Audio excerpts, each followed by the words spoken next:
CBS News coverage of the State of the Union address continues with the Republican response. Here again is Scott Pelley. Now the Republicans will give us their view of the State of the Union. Speaking for them is Representative Cathy McMorris Rodgers of Washington State. She chairs the House GOP conference, which means she ranks fourth in the House leadership. She's married to a retired naval officer. They have 3 young children, including a 2-month-old. What an honor it is for me to be with you after the President's State of the Union. Tonight, we honor America, a nation that has witnessed the greatest rise of freedom and opportunity our world has ever seen. A nation where we are not defined by our limits, but by our potential. And a nation where a girl who worked at the McDonald's drive-thru to help pay for college can be with you from the United States Capitol. But the most important moments right now aren't happening here. They're not in the Oval Office or in the House chamber. They're in your homes, kissing your kids goodnight, figuring out how to pay the bills, getting ready for tomorrow's doctor's visit, waiting to hear from those you love serving in Afghanistan, or searching for that big job interview. After all, we the people have been the foundation of America since her earliest days. People from all walks of life and from all corners of the world. People who come to America because here, no challenge is too great and no dream too big. That's the genius of America. Tonight, the President made more promises that sound good, but won't actually solve the problems facing Americans. We want you to have a better life. The President wants that too. But we part ways when it comes to how to make that happen. So tonight, I'd like to share a more hopeful Republican vision, one that empowers you, not the government. It's one that champions free markets and trusts people to make their own decisions, not a government that decides for you. It helps working families rise above the limits of poverty and protects our most vulnerable. And it's one where Washington plays by the same rules that you do. It's a vision that is fair and offers the promise of a better future for every American. If you would have told me as a little girl that I would one day put my hand on the Bible and be sworn in as the 200th woman to serve in the House of Representatives, I wouldn't have thought it possible. I grew up working on my family's orchard and fruit stand in Kettle Falls, a small town in eastern Washington, getting up before dawn with my brother to pick apples. My dad drove a school bus, and my mom worked as a part-time bookkeeper. They taught me to work hard, help others, and always, always dream for more. So when I showed my 4-H animals at the county fair, my parents used to say to me, "Cathy, you need to save this money so you can go to college one day." And so I did. I saved, I worked hard, and I became the first in my family to graduate from college. The chance to go from my Washington to this one was unexpected.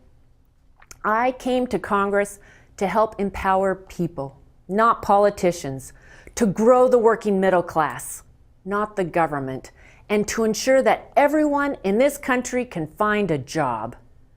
Because a job is so much more than a paycheck. It gives us purpose, dignity, and the foundation to build a future. I was single when I was elected, but it wasn't long before I met Brian, a retired Navy commander, and now we have 3 beautiful children, one who was born just 8 weeks ago.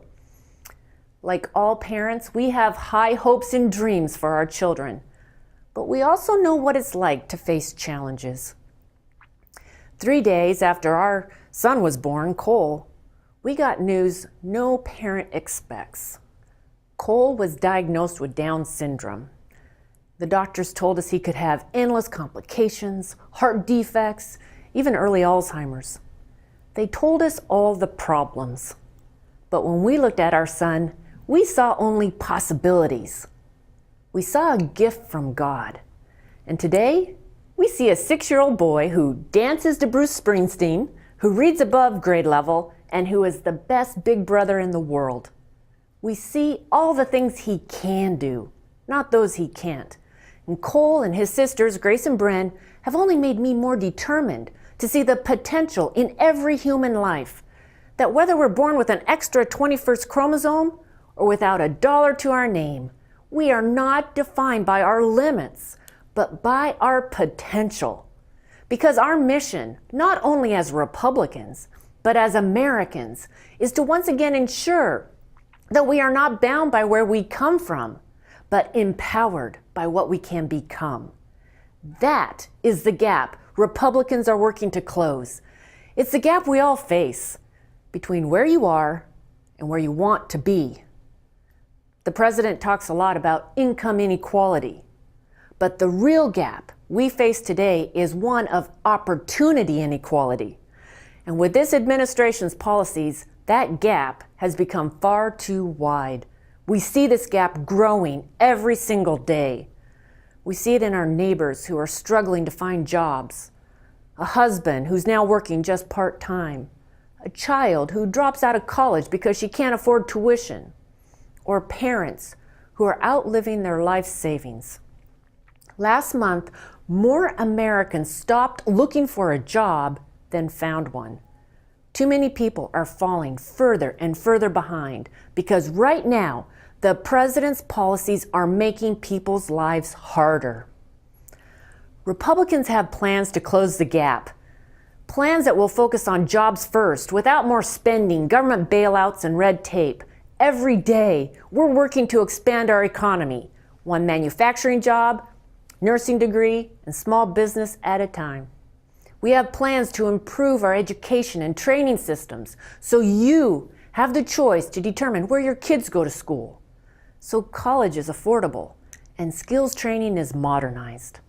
And yes, it's time to honor our history of legal immigration. We're working on a step-by-step solution to immigration reform by first securing our borders and making sure America will always attract the best, brightest, and hardest working from around the world. And with too many Americans living paycheck to paycheck, we have solutions to help you take home more of your pay through lower taxes, cheaper energy costs, and affordable health care. Not long ago, I got a letter from Betty in Spokane, who had hoped the president's health care law would save her money, but found out instead her premiums were going up nearly $700 a month. We've all talked to too many people who've received cancellation notices they didn't expect, or who can no longer see the doctors they always have.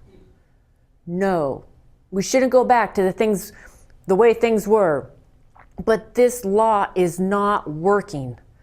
Republicans believe healthcare choices should be yours, not the government's, and that whether you're a boy with Down syndrome or a woman with breast cancer, you can find coverage and a doctor who will treat you.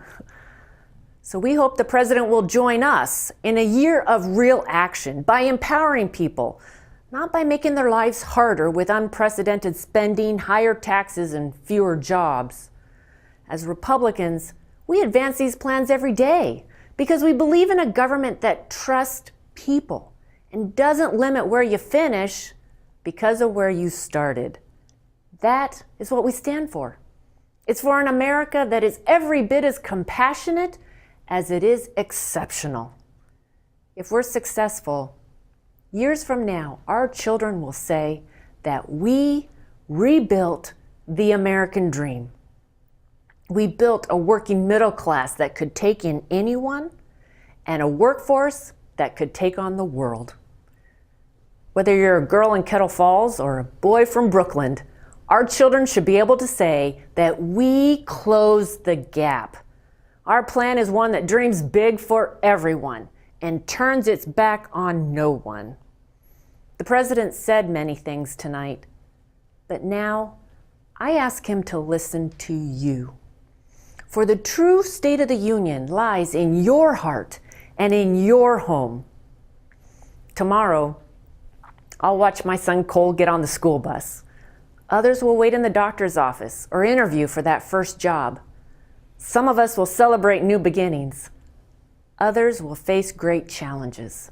But all of us will wake up and do what is uniquely American. We will look forward to the boundless potential that lies ahead. We will give thanks to the brave men and women who have answered America's call to freedom, like Sergeant Jacob Hess from Spokane, who recently gave his life to protect all of ours.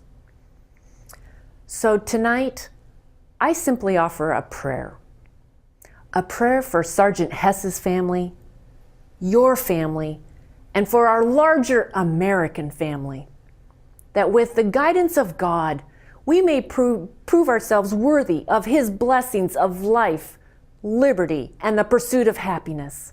For when we embrace these gifts, we are each doing our part to form a more perfect union.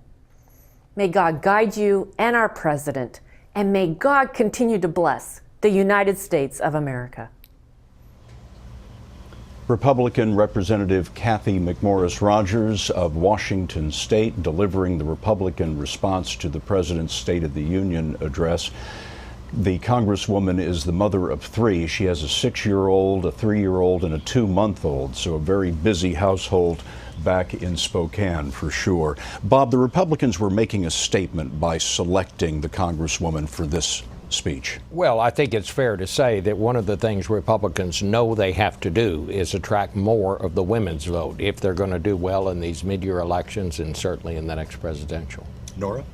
That's right. She's a rising star in the Republican Party, meant to soften the Republican image amid some recent statements by Republicans, which might be troubling. But what we have is a midterm election that's coming up, and Democrats could lose the United States Senate. So the battle is joined, but you saw the president tonight. He went from lofty to little goals, largely aspirational in order to sort of set the stage for what may be a year where very little gets done.